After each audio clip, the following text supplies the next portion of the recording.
changé même l'ordre lorsque les chefs d'État ont dit que nous émettons des réserves sérieuses sur les résultats. Et pour quelque temps après, revenir par un rétropédalage humiliant. On se dit, mais à quoi aurait servi cette prise de position courageuse? Et c'est ça justement le rôle de l'Union africaine. C'est ça le rôle du pape, de dire la vérité à ses États. Ou bien on considère que les élections relèvent de la souveraineté de chaque pays, et à ce moment il n'y a pas d'observation. Chaque pays, selon ses lois, ses règlements, font ce qu'ils veulent, proclament les résultats. S'il y a des guerres civiles, c'est de leur responsabilité.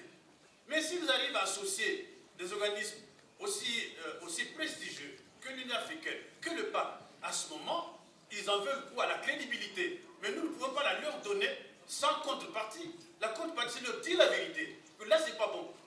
Et nous ne donnons pas caution aux résultats de ces élections. C'est ça qu'il faut faire.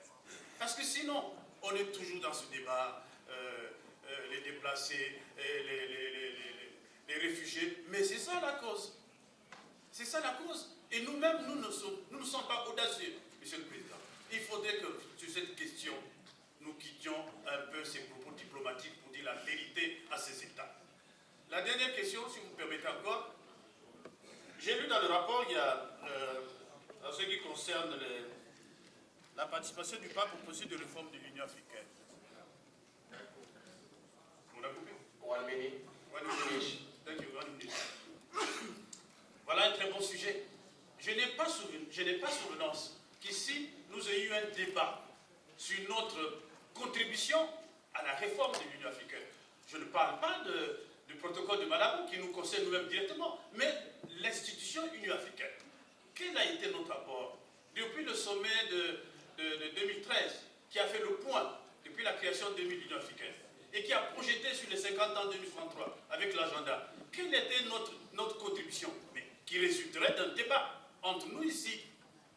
Parce que c'est bien d'avoir calqué l'Union africaine sur le modèle de l'Union européenne, encore que c'est boiteux, puisque la Commission aujourd'hui, qui est un organe croupion, nous en disons tellement de choses, mais en réalité, le vrai pouvoir, ce n'est pas la Commission, c'est la conférence des chefs d'État.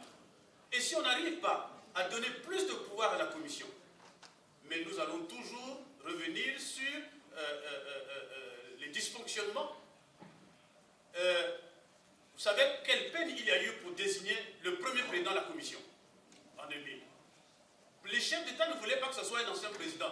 On a dû pratiquement imposer le président Alpha Konaré. Mais c'était une grande première. Et il faut que le président de la Commission soit une grande figure. Ce n'est pas quelqu'un que l'on prend, il est soutenu par son pays, il a été ministre des Affaires étrangères, mais il faut une grande figure qui traite d'égal à égal avec les chefs d'État. Et comme ça, nous aurons une commission réellement comme la Commission européenne.